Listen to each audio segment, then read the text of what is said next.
सा गाया।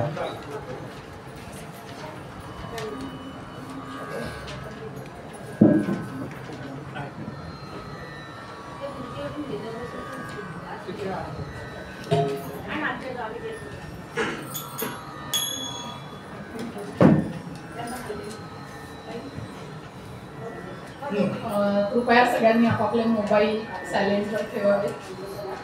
एक आठवण सगळ्यांना.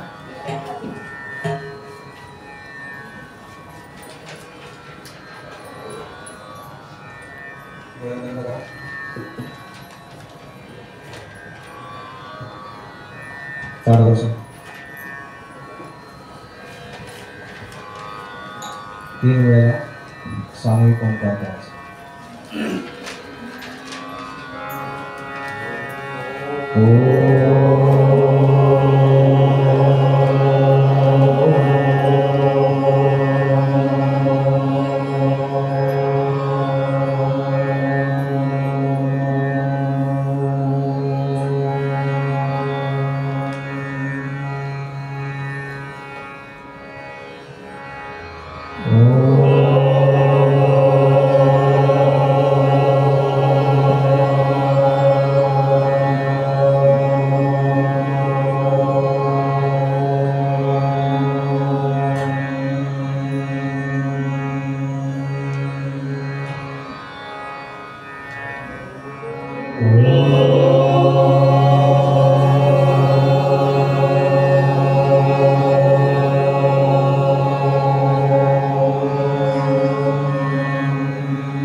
श्रीमन्महागणाधिपतये नमः।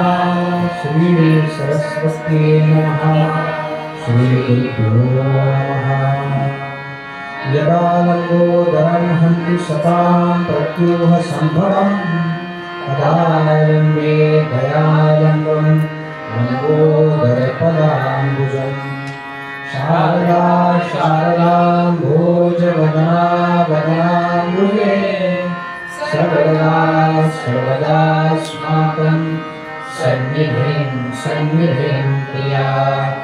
नमस्तस्मै भगवते नारदाय महात्मने कामक्रोधविहीनाय ऋषीणां प्रवराय च। गुरुर्ब्रह्मा गुरुर्विष्णु गुरुर्देवो महेश्वरः। गुरुसाक्षात् परब्रह्म तस्मै श्रीगुरवे नमः। नमोस्तुते व्यासविशालबुद्धे कमलारविन्दायतपत्रनेत्र येन त्वया भारतदैवपूर्णः प्रज्वालितो ज्ञानमयः प्रदीपः। जयांचा जनी जन्मनामार्थझाला जयाने सदा वासनात केला। जयांचा मुखी सर्वदा नामकीर्ती।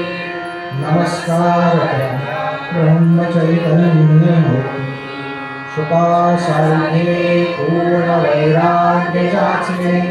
वसिष्ठा परिज्ञान योगेश्वराचे कवी वाणिका सारिखा मान्यैसा। नमस्कार माझा सद्गुरु रामदास। अलंकापुरी पुण्यभूमी पवित्र जिथे मांडतो ज्ञान राजा सुपात्र। जया आठविता महापुण्यराशी। नमस्कार माझा सद्गुरु ज्ञानेश्वरासी।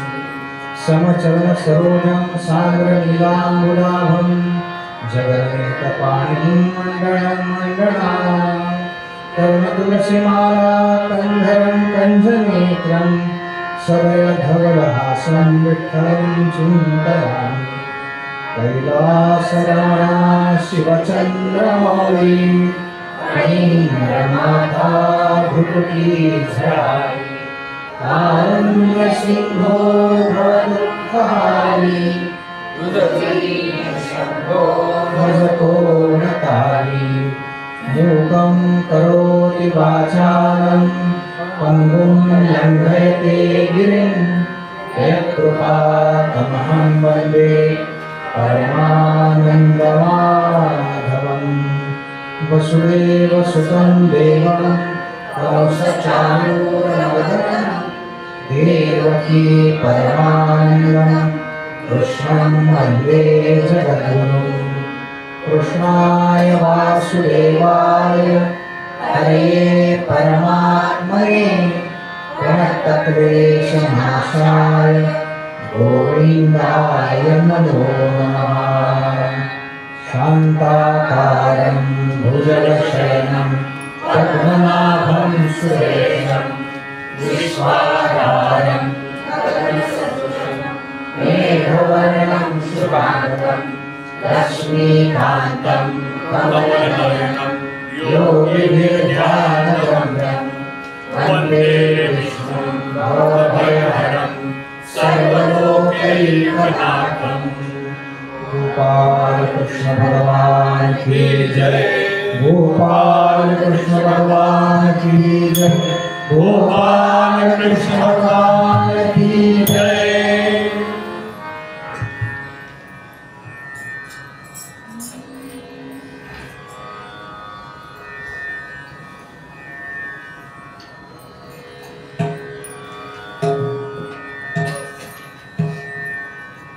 श्रीमद भागवताचा जो महामंत्र, या मंत्राचा जप करू आणि मागच्या कथा वाचू.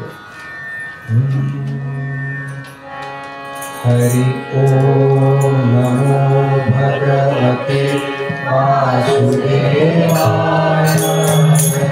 हरि ओम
अनेन प्रियतां देवो भगवान् जानकी श्रीरामचन्द्रपूर्वेषाम् अस्माकं कुलदैवतं श्रोता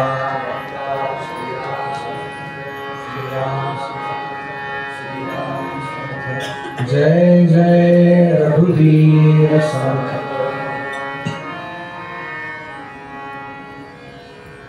या श्रीमद् भागवत कथा सप्ताह में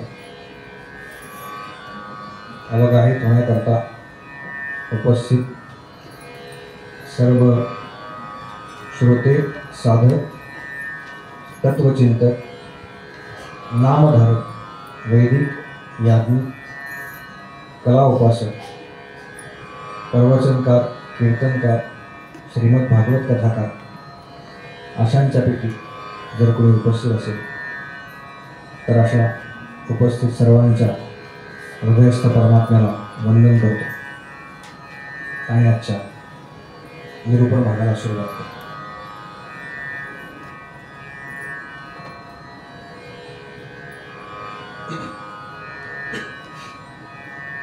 समर्थ असं म्हणतात की हरिनाम नेमस्त पाषाण तारी. ऐकलं असेल मनाच्या श्रोतांना. हरिनाम नेमस्त, बरं का, इथे आपली नेमकी गडबड होते. आपण हरिनाम घेत नाही का?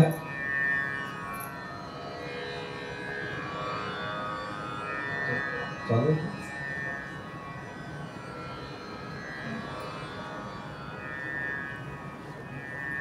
हरिनाम नेमस्त, बरं का, हा शब्द फार महत्वाचा आहे. आपली नेमकी तिथे गडबड होते. पण हरिनाम घेतो ना सगळे. हरी म्हणजे कुठलंही नाम अंततोगत्वा हरीलाच आहे, बरं का. म्हणून जुन्या काळामध्ये, पूर्वीच्या काळामध्ये एखाद दोन पिढ्या आधी बघा, मुलांची नावं आपल्या काय राम, श्रीधर, माधव अशी ठेवायची. तर का? तर त्यानिमित्ताने नारायण नाव आहे का कोणाचं? बऱ्यापैकी असतं, अजूनही ठेवत असतं नारायण नाव. त्यानिमित्ताने त्या नारायणाचं स्मरण व्हावं, बरं का. हे तसं आपला जो सप्ताहाचा नियम आहे तो ह्या एकदा नामस्मरण झालं की चतुश्लोकी भागवत तो नेम सोडायचा नाही, बरं का. बऱ्याच वेळा असं वाटतं की निरूपणाला सुरुवात झाली ना की बहुतेक विसरले का काय बोल. काळजी करू नका, फक्त लक्षात आहे. हृदय दिवस सांगतो पाठीमागून म्हणा. इथे येतानाच तिथे पहिल्या खुर्चीवर कागद ठेवले, बरं का. येताना आता 7 दिवस इथे आल्यावर कागद घ्यायचा आणि 7व्या दिवशी तो इथनं जाताना घरी घेऊन जायचा, परत करायचं नाही. अहमेवासमेवाग्रे नान्यत् यत्सत्परम् पश्चादहं यदेतच्च यो वशिष्येत सोऽस्म्यहम् हृतेऽर्थं यत् प्रतीयेत न प्रतीयेत चात्मनि तद्विद्यादात्मनो मायाम् यथा भासो यथा तमः यथा महान्ति भूतानि भूतेषु चावचेष्वनु प्रविष्टान्यप्रविष्टानि तथा तेषु न तेष्वहम् एतावदेव जिज्ञास्यम् तत्त्वजिज्ञासुनात्मनः अन्वयव्यतिरेकाभ्याम् यत्स्यात् सर्वत्र सर्वदा गोपाल कृष्ण भगवान की जय. गोपाल कृष्ण भगवान की जय.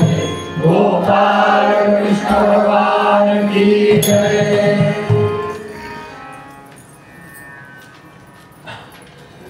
इथले श्रोते आहेत ना, ते त्यातले अनेक श्रोते स्वाध्याय परिवारातले आहेत.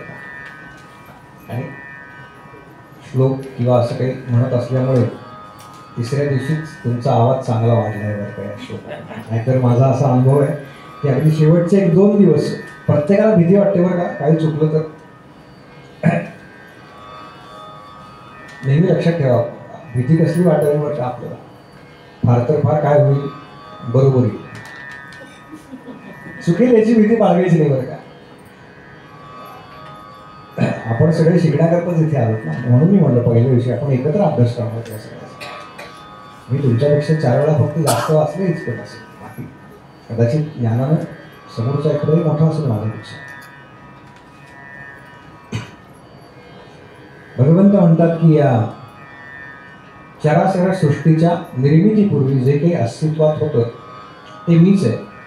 ह्या चराचर सृष्टीमध्ये जे काही आहे ते मीच आहे. आणि या चराचर सृष्टीचा लय झाल्यानंतर जे काही शिल्लक राहील ते सुद्धा मीच आहे. ज्याप्रमाणे दृष्टिदोष झाला असता आकाशामध्ये रात्रीच्या वेळी एकाच्या ऐवजी 2 चंद्र दिसतात, ह्या दृष्टिदोषाला भगवंतांनी माया असं संबोधलं. मायेच्या प्रभावामुळे आम्हाला भगवंत आणि इतर वस्तू अशा 2 वेगवेगळ्या भासतात. वास्तविक प्रत्येक वस्तू भगवंतांनीच व्याप्त आहे.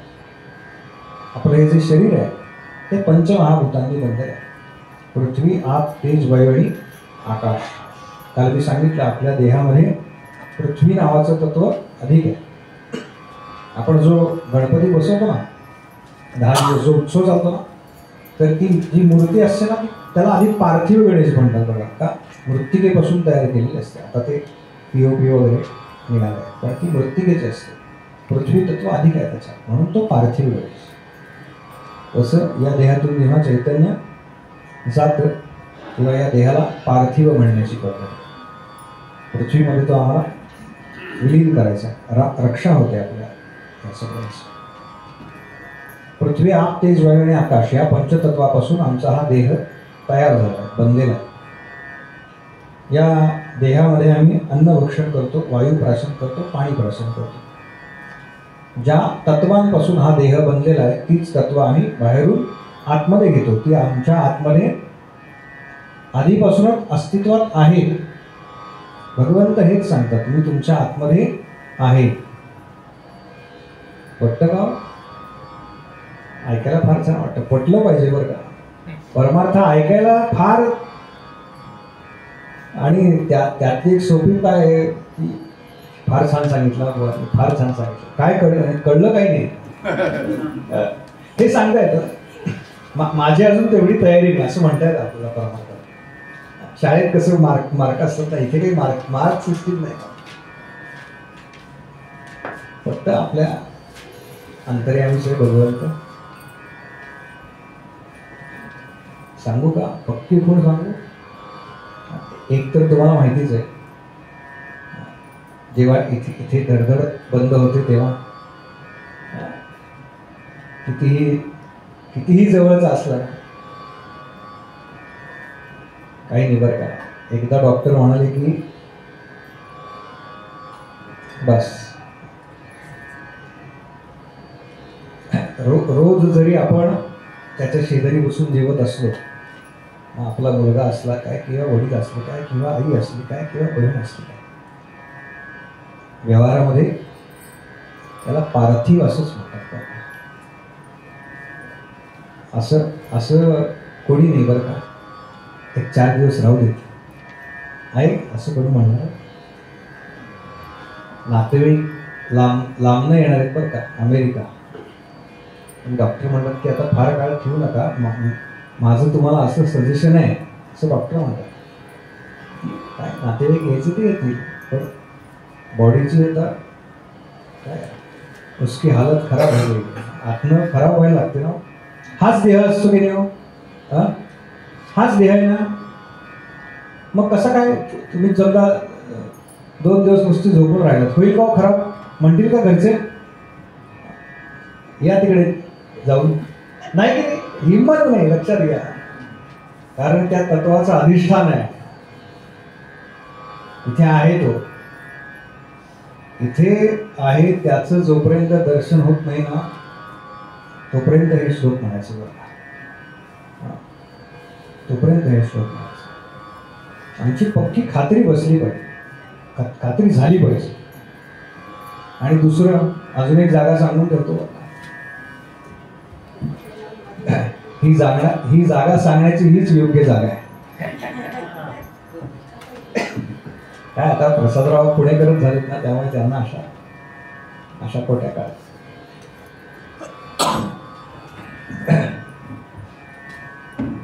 आज रात्री भोजन करू नका. ज्यांना त्या जागेचा अनुभव घ्यायचा त्यांच्याकरता सांगा. उद्या सकाळी काही खायचं नाही, चहा नाही, पाणी नाही, काय नाही, काय नाही, काय. जसा तो घड्याळाचा काटा पुढे पुढे पुढे पुढे पुढे सरकतो आणि सूर्यनारायण जसा वर वर वर वर वर वर येतो, 12, 12:30, 1, 1:30, 1:45. कशाची जाणीव होते हो? का अहम वैश्वानरो भूत्वा प्राणिनां देहमाश्रिता. बस गीतेमध्ये सांगितलंय भगवंताने, मी सर्व प्राणी मात्रांच्या उदरामध्ये अग्नी नारायण रूपाने वास करतो. अजून काय पाहिजे? समजा एखादं लहान मुलं आहे बरं का, त्याला आपण डॉक्टरकडे घेऊन गेलो, त्याला काय बरं नाही, डॉक्टर काय विचारतात, भूक लागते ना व्यवस्थित, आपल्याला हेच विचारतात बघा, काय ताप आलाय, सर्दी खोकला. आता 2-2.5 महिने खोकल्याकरता औषध घेतो, कारण सलग कार्यक्रम चालू आहेत. मी परवा तिसऱ्यांदा म्हणजे तिसरे डॉक्टर अजून एक आता काय होत, त्यांनी पहिला प्रश्न हाच विचारला, भूक लागते का बुवा? हो, म्हणजे ओके तुम्ही वेळेवर भूक लागते ना म्हणजे ओके. आतलं सगळं यंत्र बरोबर चाललंय थोडक्यात. याचं कारण काय? ते आहेत ना आतमध्ये बसले. मी तुमच्या आतमध्येच आहे, मी कुठूनही बाहेर येणारा नाही. आणि हे जाणून घेण्यासाठी अन्वय आणि व्यतिरेक या साधनांची उपलब्धी भगवंतांनी करून ठेवली.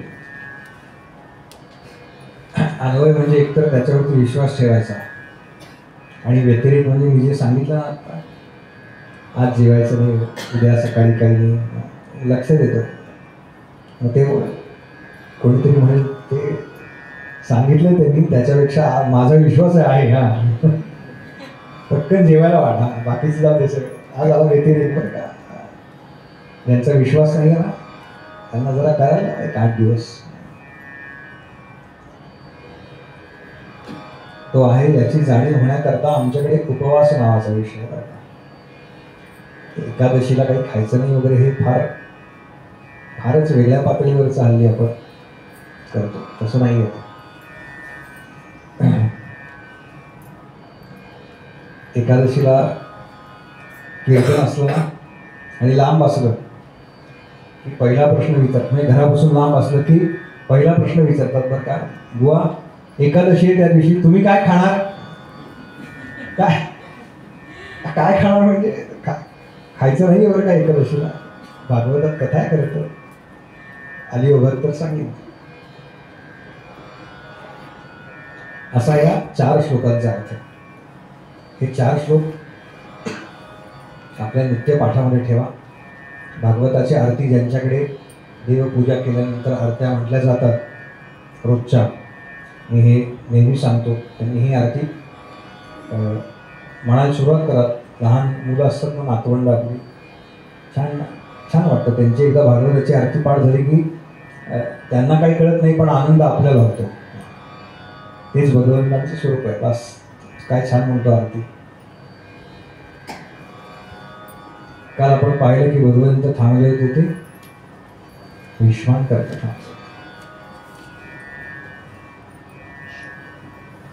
आणि ते सगळं झालं त्यानंतर भगवंत द्वारकेला गेले आणि इकडे उत्तरा प्रसूत झाली आणि तिला पुत्रप्राप्ती झाली. त्याचं नाव विष्णुरात असं ठेवलं.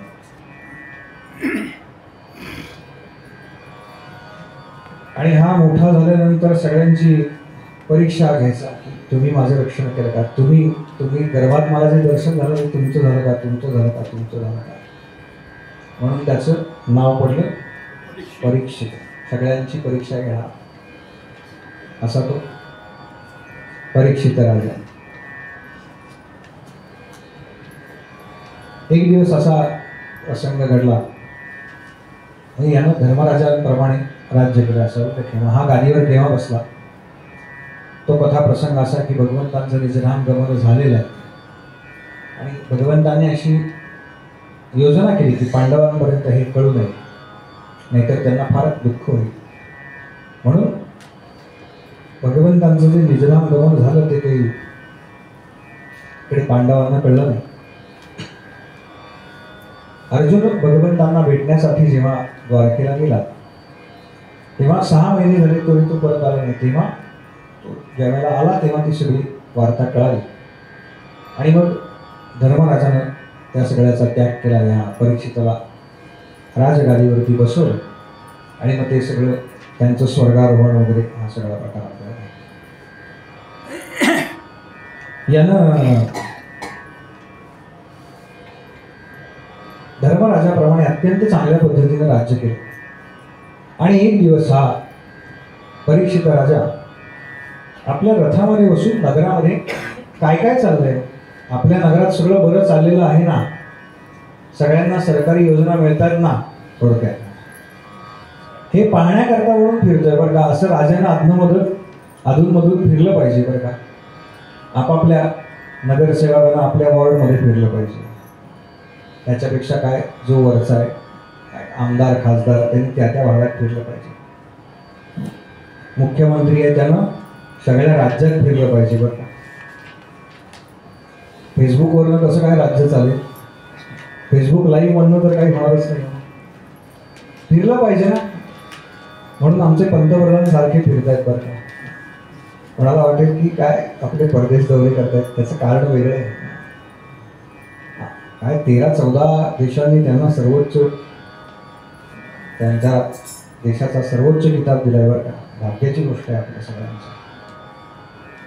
आणि त्यांनी सांगितले एक फक्त 24/7 आणि 2047 काही काळजीच करू नका म्हणते. असं पाहिजे, राजाला सारखं फिरलं पाहिजे बरं का. घरात बसून नाही काही होत. आणि हा बाहेर पडला आणि त्यानं नगरात फिरल्यानंतर पाहिलं तर एका चौकामध्ये एक काळा कवीनं काळे कपडे घातले, पण राजवस्त्र आहेत, म्हणजे भरजरी आहेत. डोक्यावरती किरीट आहे, त्या सगळ्या माळा आहेत गळ्यामध्ये. असा एका गाईला आणि बैलाला ताडण करतोय, मारतोय. आता ताडण या शब्दाचे अनेक वेगवेगळे अर्थ आहेत बरं का. हा शब्द आला म्हणून मुद्दाम सांगतो. रामायणामध्ये एक तुलसी रामायणामध्ये हा शब्द आहे बरं का. बऱ्याच वेळा आपण पण त्या डिबेट ऐकल्या असतील की तुलसीदासजीने ऐसा कैसे कहा. तर ताडण याचा अर्थ, एक अर्थ शिक्षा देणे बरं का, प्रशिक्षण याचा अर्थ, ह्याला सुद्धा ताडण असा शब्द आहे. म्हणून तो तुलसीदासाने तिथे वापरलेला. ताडण म्हणजे फक्त मारणे असा नाही त्याचा अर्थ.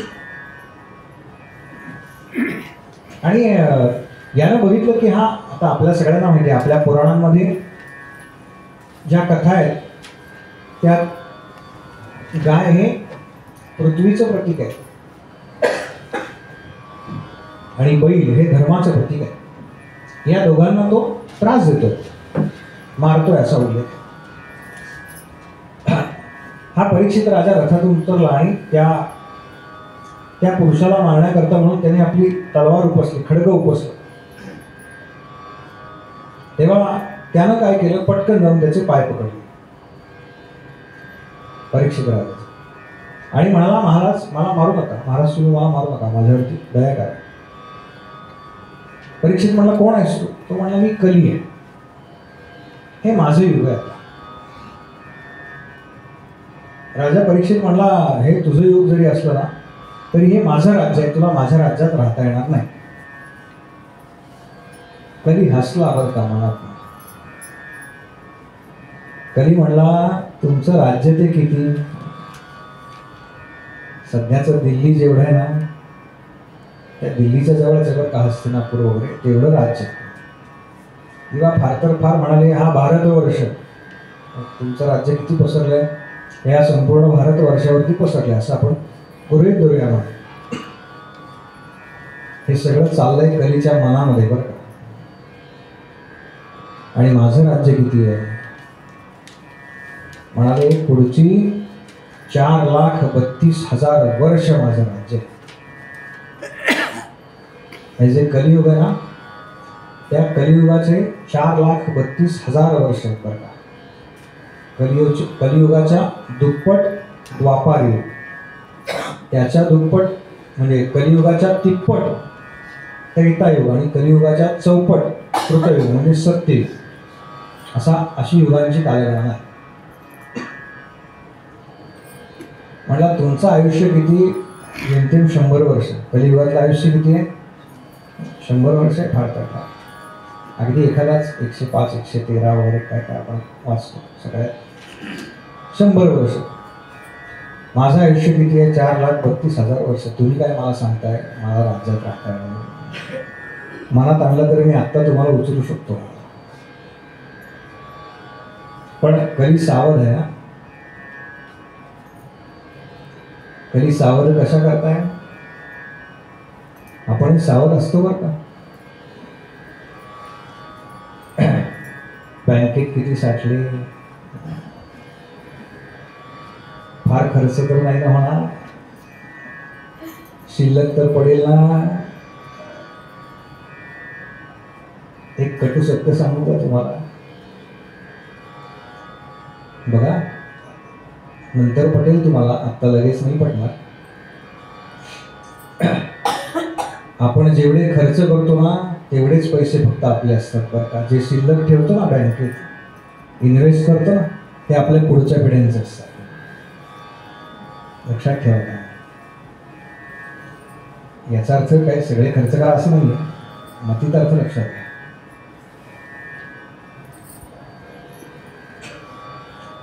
म्हणाला महाराज माफ करा मला,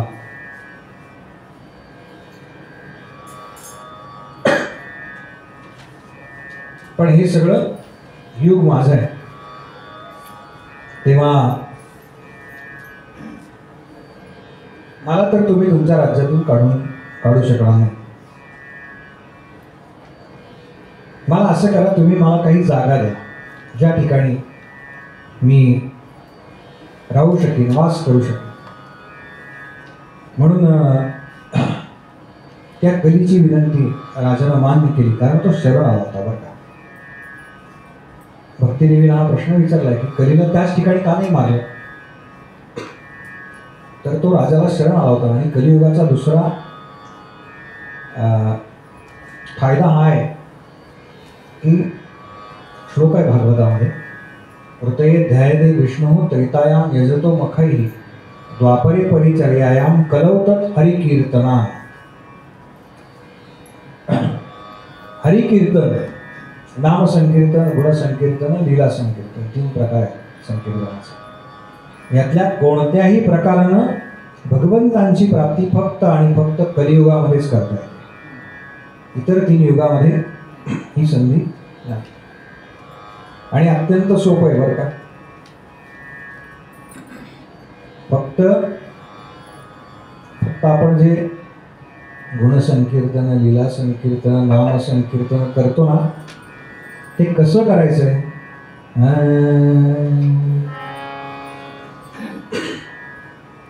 ते करायचंय, पण ते कसं करायचंय बरं का. याला काही एखादी गोष्ट करायची असते की नाही, त्याच्या अलीकडे प्री रिक्विजिट असतं बघा. तर ती काय आहे यातली संकीर्तनातली? आवडीने भावे हरी नाम घेसी, आवडीने भावे हरी नाम घेसी, आवडीने भावे हरी नाम घेसी. तुझी चिंता प्यासी सर्व आहे, तुझी चिंता प्यासी सर्व आहे, आवडीने भावे हरी नाम घेसी. नाम कसं घ्यायचं ते सांगितलं का महाराजांनी. कसंही नाही घ्यायचं, आवडीनं घ्यायचं. आणि आवडीनं घेता हे मुळात आवडीच्या आधी शेवडीनं घ्यायचं. नाही का आपलं म्हणजे घेता जाताना घेतलं पाहिजे, बरोबर आहे. पण ते फार गौण आहे बरं का. त्या फक्त माळा आहे, लक्षात ठेवा. एकच माळ करा, पण शांतपणे करा. आवडीने भावे हरी नाम घेसी,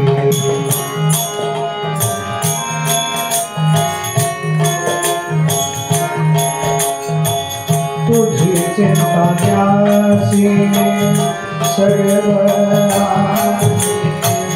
तुझी चिंता त्यासी सर्व आहे. आवडीने भावे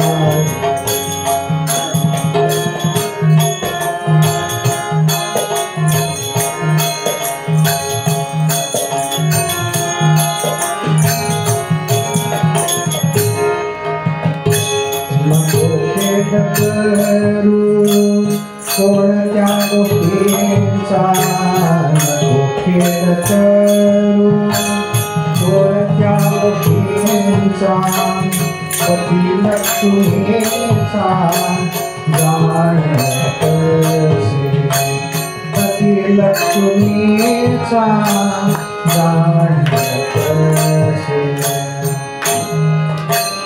तुम्ही नाम घेताय, समजा काय श्रीराम जयराम बोलतो, आपण क्षणभर पकडू ते आम्ही गोंधळाचे आहोत, आम्ही पकडू किंवा कडाकोटचे आहोत, समर्थन करतो.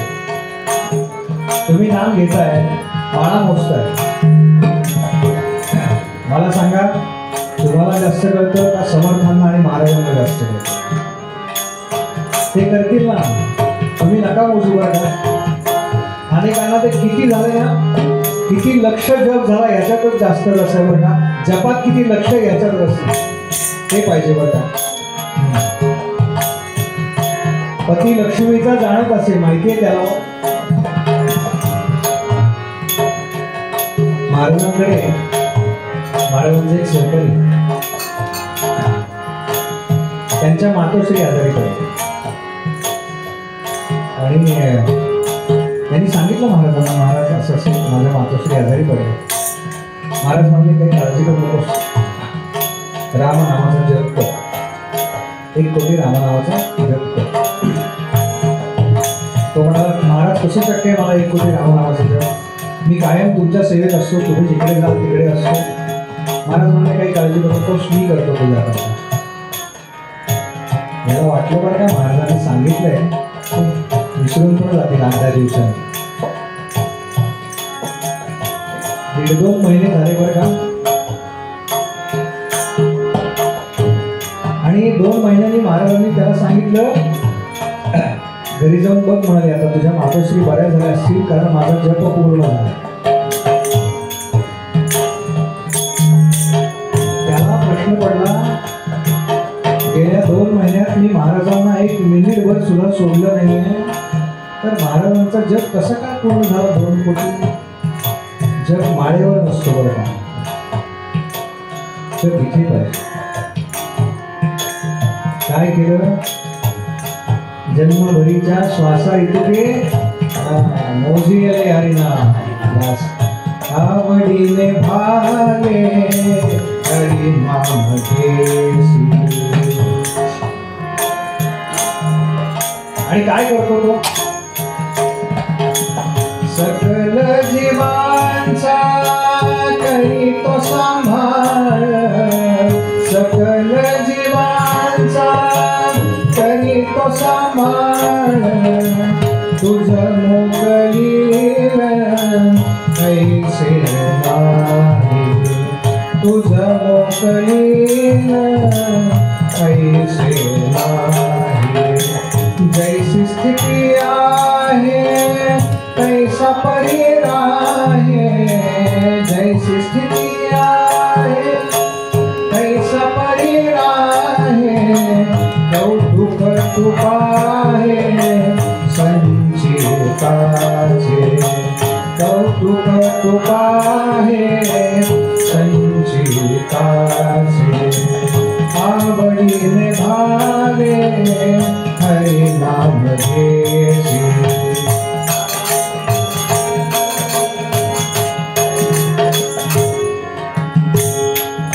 जनार्दनी भोग प्रारब्धाचा, एका जनार्दनी भोग प्रारब्धाचा, हरी कृपे त्याचा नाश आहे, हरी कृपे त्याचा नाश आहे.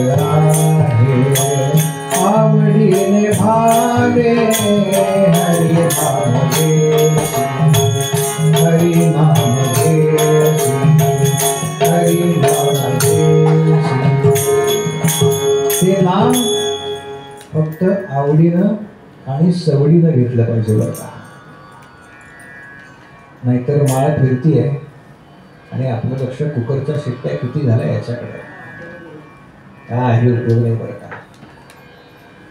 तो काउंट आहे, लक्षात ठेवा, तो काउंट आहे.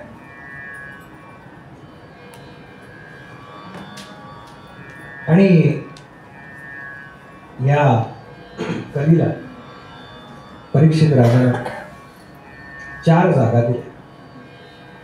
म्हणाला असत्य, मद, आसक्ती आणि निर्दयता अशा 4 जागा.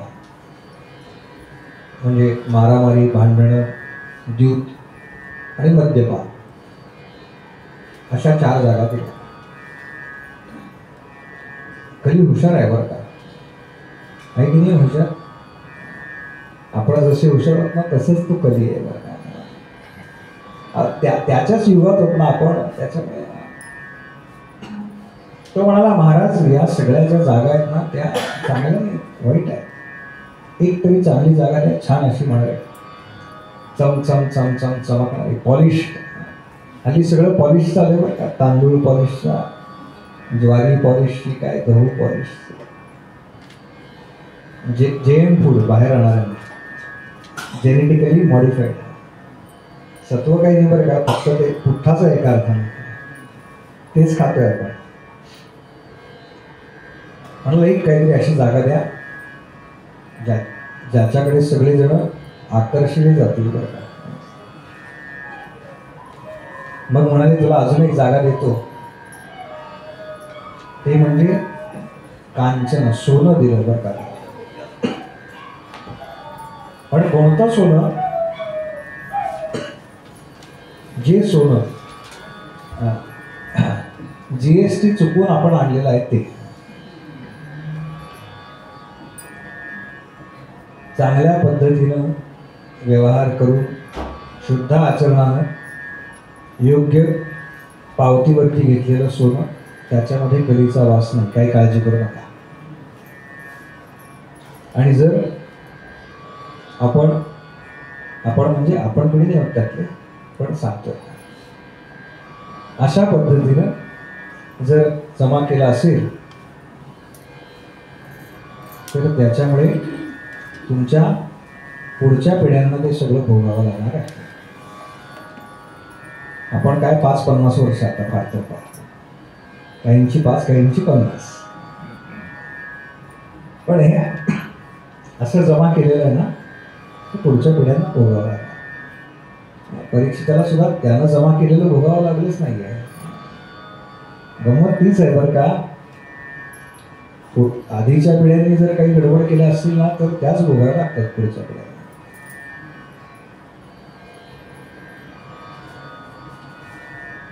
ती पोर्शे गाडी होती ना, ती काही त्यानं घेतली नव्हती, त्याच्या बापानं घेतली होती.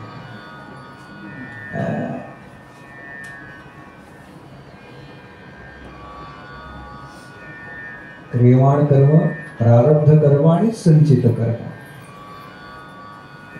गंमत आहे. एक जागा दिली,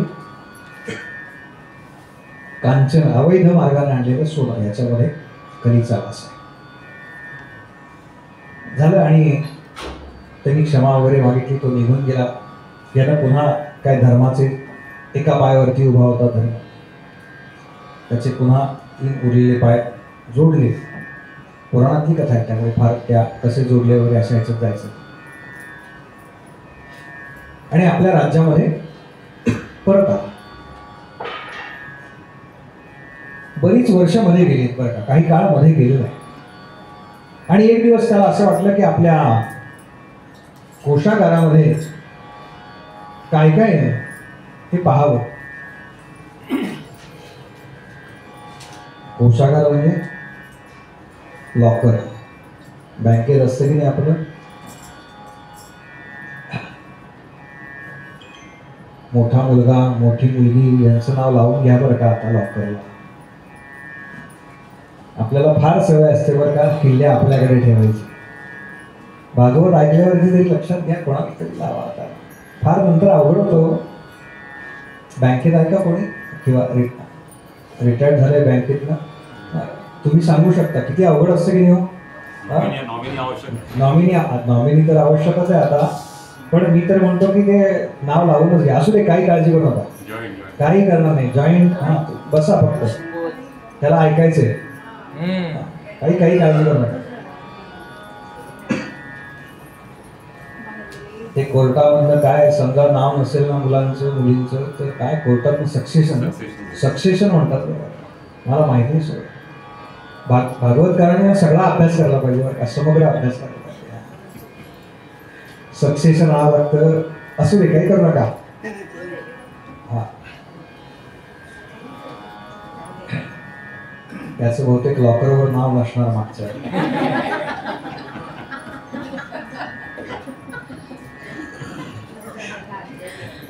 ते तेवढंच ऐकायला लॉकरला नाव.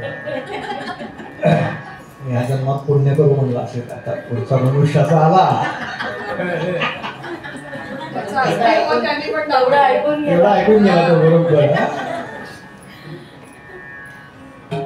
प्रारब्ध असतं बरं का आपण काय ऐकतो हे सुद्धा. नाव कसं लावता येईल ती पद्धत शिकून दिली. हा ते आता बँकवाल्यांकडनं घ्या तेवढं ते. बघा आपण अगदी कथेला बसलो एकदम ऐकायचं म्हणून, आणि नेमकं एक क्षण आपल्याला झोप लागतो बरं का. बघा गंमत कशी होते. आपण आपला ऐकतोय आणि झाली का कथा, अरे बापरे तीच ऐकायची होती मला. लक्षात घ्या, प्रारब्ध असतं आपण काय ऐकतो आणि काय संस्कार आपण बरोबर घेऊन जातो. हाही प्रारब्ध असा.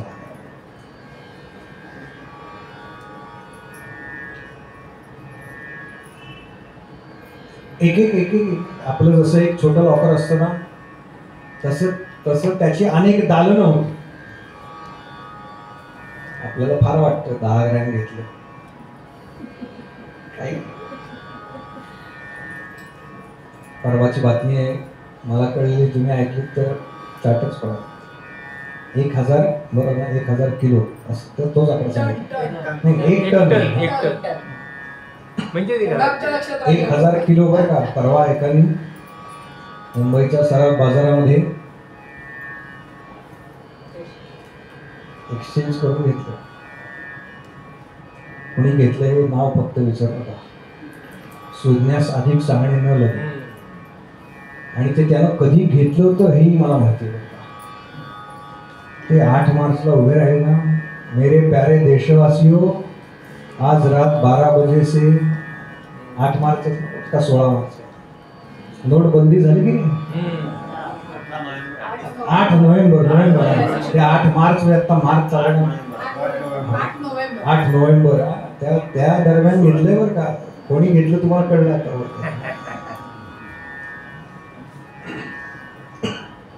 मतीमध्ये नक्की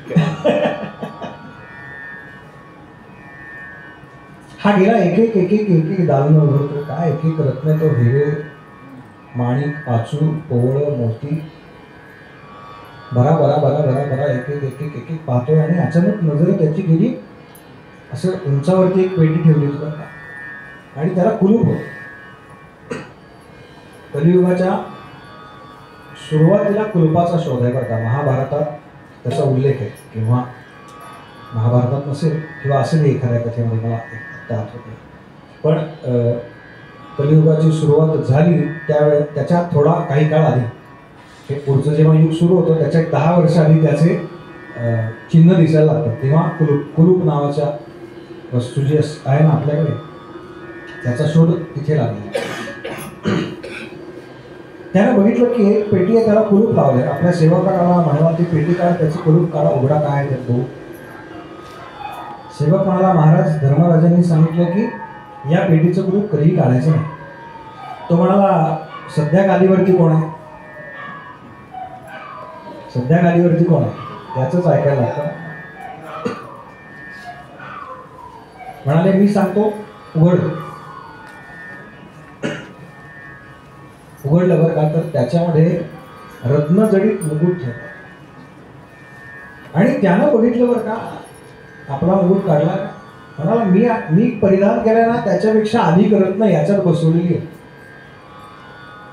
बघा आपल्याला नेहमी असं आकर्षण असतं की नाही, असं आकर्षण असतं. म्हणाला माझ्या किरीटामध्ये जी रत्न आहेत ना त्याच्यापेक्षा अधिक रत्न याच्यात आहेत, हा घालून बघू कसा दिसतोय मला. म्हणून त्यांनी तो सेवकाकडे दिला आणि तो उचलला आणि आपल्या मस्तकावरती परिधान केला. आणि सेवकाला विचारलं काय कसा दिसतोय मी? काय म्हण, बॉस इज ऑलवेज राईट. हा माहिती आहे तुम्हाला. तो म्हणाला वा महाराज काय छान दिसतंय तुम्ही. म्हणाले अरे मग चला शिकारीला जाऊ. अरे पण कोणाला कळेल ना, आत्तापर्यंत महाराज कधी म्हणले नाही शिकारीला जाऊ, आज एकदम काय झालं. बरं महाराज म्हणल्यावर जायलाच पाहिजे. झालं 3-4 रथ तयार केले. हा स्वतः एका रथामध्ये बसला त्याच्या नेहमीच्या आणि सगळे शिकारीला गेले. आणि याने आज बेछूट प्राणी हत्या केली. बरं का असं होतं, कुठल्या प्राण्याला मारावं, कुठल्या प्राण्याची हत्या करावी याचे जवळजवळ 12 नियम आहेत. कुठला प्राण्याचा वध मान्य आहे शास्त्राला, धर्मात, शास्त्रात याचे 12 नियम आहेत जवळजवळ. पण यांना आज कोणताही नियम पाळला नाही आणि एक एक प्राणी मारत भरधाव वेगाने याचा रथ चाललाय. बरं का, इतका आत आत आत आत आत आत जंगलात गेला. बरोबरचे रथ मागे पडले, याला काही भान नाही. हा आपला सारथी चालवतोय आणि हा आज्ञा करतोय अजून पुढे अजून पुढे अजून पुढे. हा आत आत आत आत गेला. सकाळी केव्हा तरी निघाला होता, माध्यान्हाची वेळ झाली जवळजवळ. बरोबरचे रथ मागे पडल्यामुळे काही खायला नाही प्यायला नाही, तहान लागली. सारथ्याला म्हणला जवळ कुठला आश्रम आहे का बघ, कुठल्या ऋषींचं तिकडे जाऊ. आणि जवळ एक आश्रम लागला, तिथे गेले. शमिक नावाचे ऋषी आहेत, त्यांचा हा आश्रम. आणि ऋषी ध्यानस्थ आहेत. डोळे मिटले, मुद्रा लावलेली आणि ध्यान करतात. रथ बाहेर थांबला, हा उतरला आणि आला ऋषींकडे आणि त्यांना म्हणाला, ऋषींकडे खरं तर नम्रतेनं जायचं असतं बरं का, संतांकडे, साधूंकडे, सज्जनांकडे. पण याला तहान लागली. हा जवळ गेला आणि बघितलं ऋषी डोळे मिटून बसलेत, काय नाटक करतात मी आलो म्हणून. माझ्या रथाचा आवाज ऐकला तेव्हा यांनी बहुतेक डोळे मिटून घेतले असतील. आता राजा आल्यावरती उभं राहायला लागेल, आदर सत्कार करायला लागेल, काही नाही म्हणाले. होतंय असं कधी असतं का? ध्यान बिन काही नाही चालत. म्हणाला मी आलोय.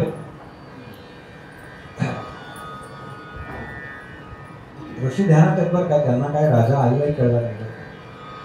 मला पाणी हवंय, तो आलेलाही कळला नाही, तो काही बोललेलाही कळला नाही बरं का. ऋषी अखंड ध्यानामध्ये. हा 5-7 मिनिटं थांबला आणि म्हणाला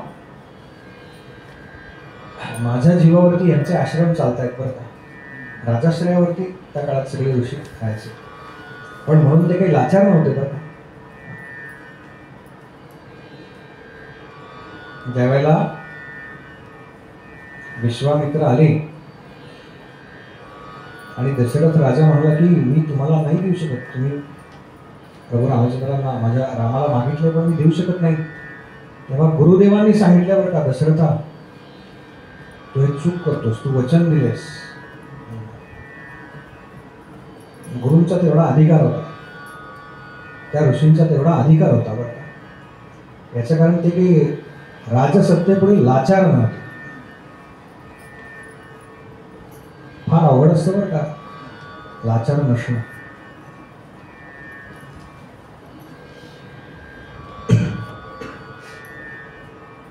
आणि तरा तरा तरा तरा निघाला पुन्हा परत मागे. तहान लागली होती. पाणी मिळालं नाही त्यामुळे अस्वस्थ होता. दारावरती पाहिलं तर एक साप मृत पडला होता. तो आपल्या बाणाच्या आग्रावरती उचलला टोकावरती आणि त्या ऋषींच्या गळ्यामध्ये जाऊन पुन्हा घातला. अवमान केला बरं त्या ऋषींचा आणि निघून गेला रथामध्ये ऋषी. राजा आलाय हेही कळलं नाही, त्यांनी पाणी मागितलं हेही कळलं नाही, सर्प गळ्यामध्ये अडकवलं हेही कळलं नाही. थोड्या वेळाने एक ऋषिकुमार आला. त्यानं बघितलं की आपल्या गुरुदेवांच्या गळ्यामध्ये कोणीतरी मृत सर्प घातलेला. तो धावत धावत धावत गेला आणि त्या ऋषींचा जो मुलगा होता त्याचं नाव शृंगी. त्या शृंगीला सांगितलं की तुझ्या बाबांच्या गळ्यात ना कुठेतरी असा असा सर्प अडकवलाय बरं का. शृंगी नदीच्या किनारी खेळत होता असा उल्लेख. त्यानं त्या नदीतलं जल घेतलं आणि म्हणला ज्यानं कोणी हे कृत्य केलं असेल त्याला आजपासून 7व्या दिवशी तक्षक दंश करेल आणि त्याचा प्राण जाईल. आणि ते उदक सोडलं आणि त्याच्यानंतर तो गळा गळा गळा गळा गळा गळा गळा रडायला लागला. म्हणाला अरे अरे अरे अरे मी काय शाप दिला, मी असं करायला नको होतं, माझ्याकडून चूक झाली, मी शाप द्यायला नको होतं. याचं कारण जेव्हा आपण शाप देतो किंवा आशीर्वाद देतो, लक्षात घ्या दोन्ही वेळ आपलं पुण्य खर्च होतं बरं का. शापाच्या वेळेला तर अधिक पुण्य, दुप्पट पुण्य खर्च होतं असं सांगतो. आपले हल्ली आशीर्वाद सुद्धा खरे ठरत नाहीत बरं का. तर शाप काय खरे ठरणार. आपण मनातनं म्हणतो की मग याचा अगदी वाटोळ होऊ दे, काही वाटोळ होत नाही, चौकरी कळलं का.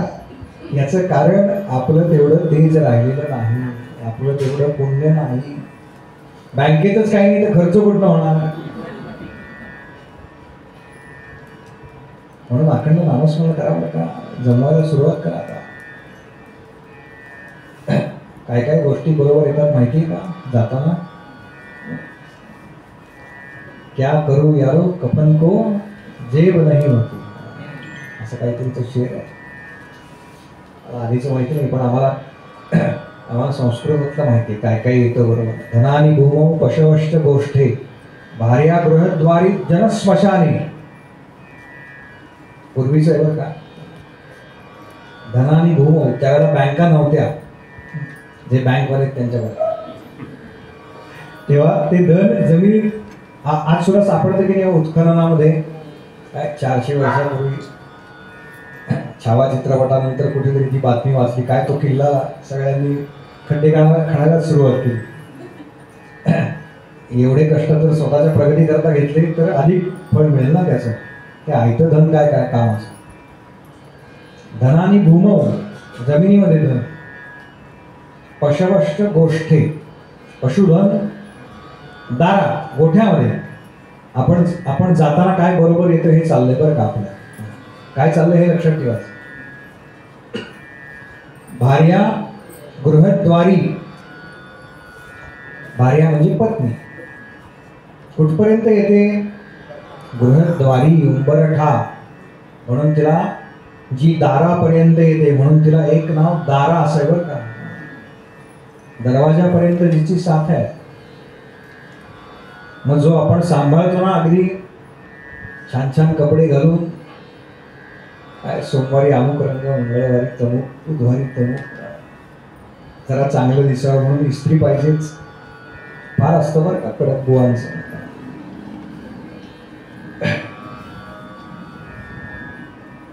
भार्या गृहद्वारी जनस्मशाने, जन कुठपर्यंत स्मशानापर्यंत बरं का. आणि हा देह कुठपर्यंत. देहश्चितायाम, चितेपर्यंत देह. एकदा ते राम नाम सत्य म्हणून पेटवली ना काडी, की कर्मानुगो गच्छति जीव एकहा. आपली कर्म फक्त बरोबर येतात बरं का. आणि कर्माचा सिद्धांत नावाचं पुस्तक आहे, ज्यांनी वाचलं हरिभाई ठक्करांचं आहे. मराठी अनुवाद कोणी केलाय मला आता आठवत नाही, ते वाचा.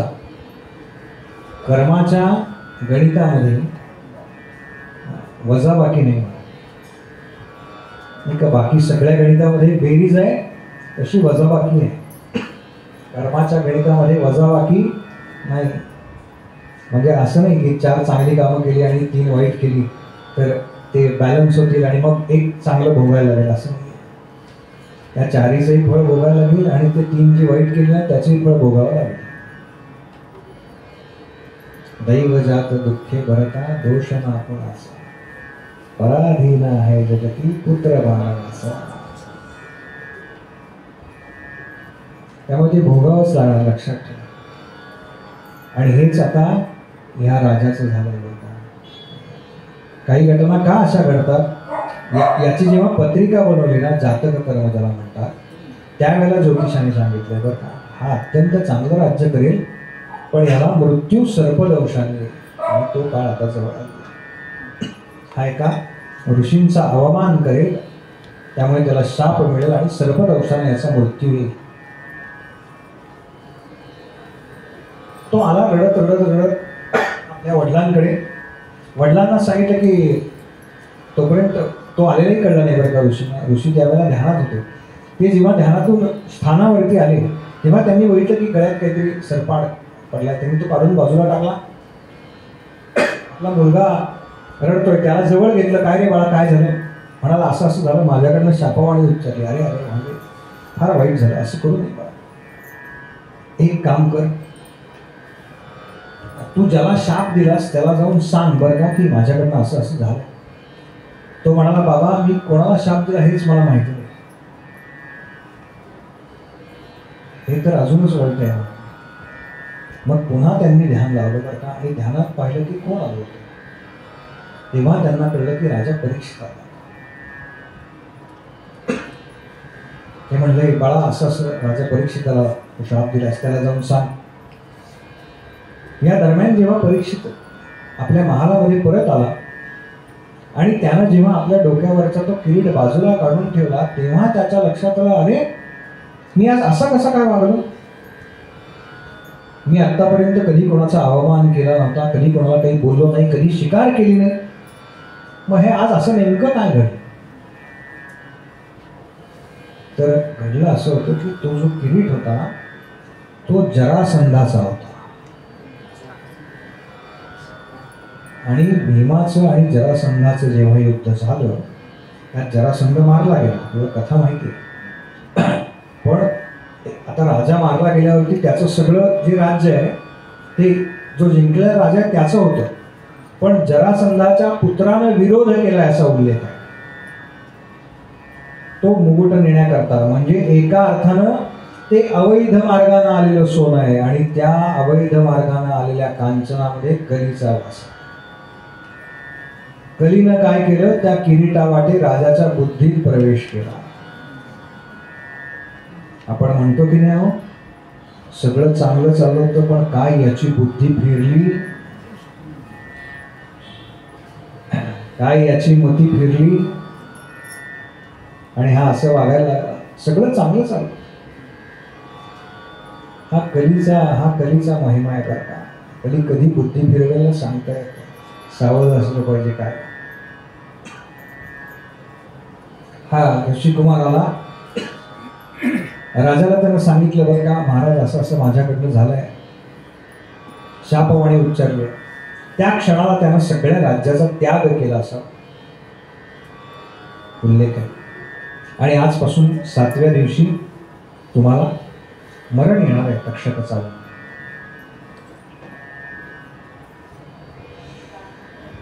जन्मेजय नावाचा आपला मुलगा आहे, त्याला राज्याभिषेक केला. आणि आता साधारण शुकताल नावाचं क्षेत्र, शुकताल इथे हा राजा आलाय बरं का. हस्तिनापूर पासून पाहिलं तर म्हणजे दिल्लीपासून किती आहे, 160 160. पण प्रत्यक्ष ही जी राजधानी आहे ना इथून जवळ आहे, 15-16 किलोमीटर. म्हणजे अनेक जण जेव्हा अंतरावरती चर्चा करतात ना की 160 किलोमीटर तो कसा आला एवढ्या याच्यात, मग ते 7च दिवसात कसं झालं, तर प्रत्यक्ष तो जिथे गादीवरती बसला होता ते ठिकाण आणि हे जवळ आहे, 15-16 किलोमीटर अंतर आहे या सगळ्याचं. तो आला गंगेच्या तटावरती, आणि आता प्रत्येकाला विचारतोय की मला माझ्याकडे आता 7 दिवस शिल्लक आहेत, माझ्याकडे आता 7 दिवस शिल्लक आहेत. तेव्हा 7 दिवसात काही मुक्त होण्याचा मार्ग आहे का? काही मुक्तीचा मार्ग सांगा, मुक्तीचा मार्ग सांगा. आपण सगळेच परीक्षित आहोत बरं का. आपल्याकडे पण 7च दिवस आहे. फक्त आपल्या सगळ्यांचं भाग्य हे आहे की आपला 7वा दिवस कोणता हे आपल्याला माहिती नाही. बघा काय भगवंतांची आपल्यावरती कृपा आहे. आपला 7वा दिवस कोणता हे जर आपल्याला माहिती असतं ना,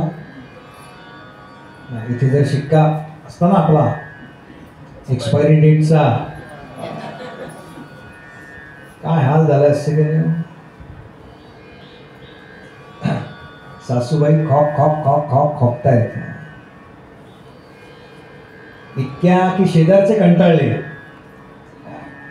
आणि ती सांगायला आली सुनेला, अगं जा जरा दवाखान्यात घेऊन, 3-4 दिवस झाले म्हातारी किती खोकतीये.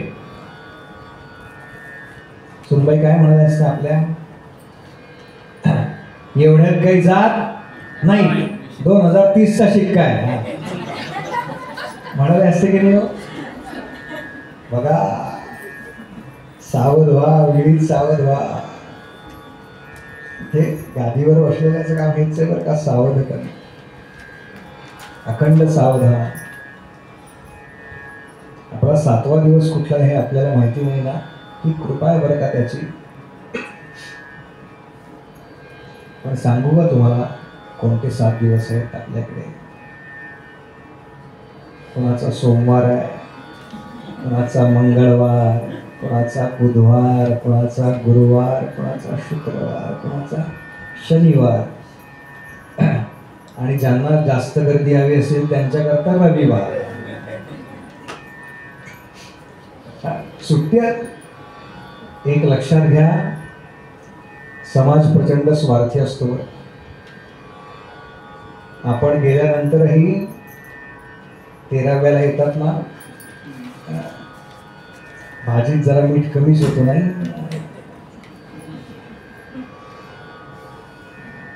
त्यामुळे काही वाटून घेऊ नका बरं का. अखंड भगवत चिंतन करा, ते बरोबर येणार. भगवंत जेव्हा बरोबर असेल ना तेव्हा अंतकाळी त्रास होत नाही असं. विश्वांना काय कमी त्रास झाला तो 18 दिवस पडून आहे. त्यांच्यापेक्षा तर आम्ही नक्कीच पुण्यवान नाही, त्यांच्यापेक्षा कमी त्रास व्हावा एवढीच अपेक्षा आहे.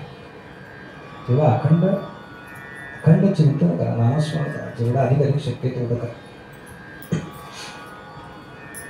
हा आला आणि प्रत्येकाला विचारतोय बरं का, 7 दिवसात मला मुक्त कसं होता येईल, मुक्त कसं होता येईल, मुक्त कसं होता येईल. आणि हे तो विचारत असताना अचानक भगवंतांच्या लक्षात आलं बरं का की याला खरी तळमळ लागली, याच्याकरता जायला पाहिजे. म्हणून त्यांनी शुकदेवांना पाठवलं. शुकदेव किती वेळ थांबतात माहिती का एखाद्या ठिकाणी. असा उल्लेख आहे की गायीची धार काढायला जेवढा वेळ लागतो तेवढा वेळ सुद्धा थांबत नाही. असे शुकदेव राजा परीक्षिती करता 7 दिवस एका ठिकाणी बसून आहे. अखंड त्याला कथामृत वाचतायत बरं का, आणि तो सुद्धा तितक्याच तन्मयतेने ऐकतोय. तर ऐकतोय म्हणजे त्याने आल्यावर सुरुवात नाही केली. 7 दिवस आहेत का तुझ्याकडे, बरं 1, 2, 3, 4, 5, 6, 7 असं. तुला काय अपेक्षित आहे राजा, मुक्ती हवी आहे, पण तुझे प्रश्न काय आहे. कारण जोपर्यंत प्रश्न संपत नाही तोपर्यंत शंका राहणार मनात, शंका जोपर्यंत आहे तोपर्यंत मुक्ती नाही. म्हणून म्हणाले तुला काय हवंय. तो म्हणाला मला या विश्वाची निर्मिती सांगा.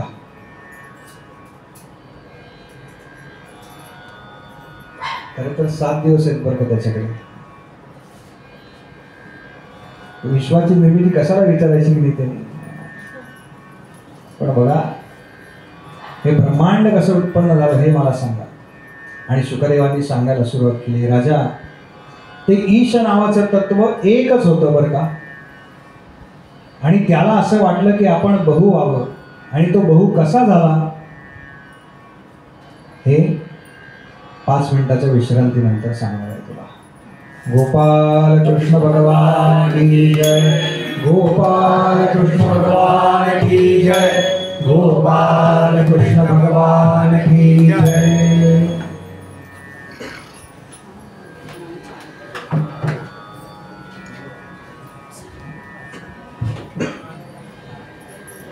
कोणी म्हणणारे मध्यंतरात म्हणा.